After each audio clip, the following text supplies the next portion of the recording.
সালামু আলাইকুম আলিফ ভাই, কি করতেছেন? এত গরমে কি করতেছেন ভাই? এগুলা বলে লাভ নাই। প্রবাসী আমরা, এর জন্য আমাদের অনেক বড় গুনাহ। কেন গুনাহ জানেন? হ্যাঁ।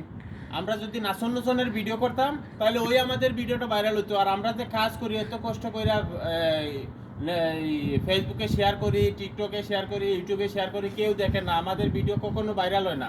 আচ্ছা, যদি নাচন নুচনের ভিডিও করতাম তাহলে অবশ্যই ভাইরাল হতো। এত কষ্টের ভিডিও। সবাই সবাই ফলো করতো, লাইকও মারতো, কমেন্টও করতো, ভাই নাচ অনেক সুন্দর হয়েছে। কিন্তু এখন কেউ সুন্দর কয় না, আচ্ছা এখন বান্দরও কয় না, এখন আচ্ছা। ভিডিও ভাইরাল হয় না, এখন কেউ ভিডিও দেখে কি না তাও জানি না। এগুলা কি ভালো ভাই?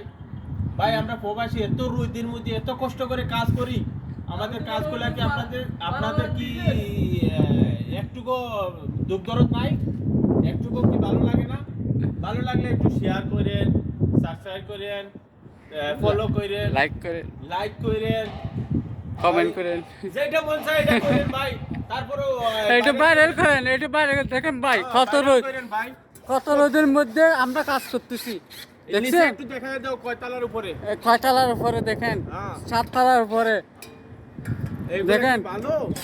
কত রোদের একটা রাস্তার মধ্যে একটা কুকুরও নাই এত গরমে, আমরা মানুষেরা কাজ করতেছি তো ভিডিও ভাইরাল হচ্ছে না কিভাবে?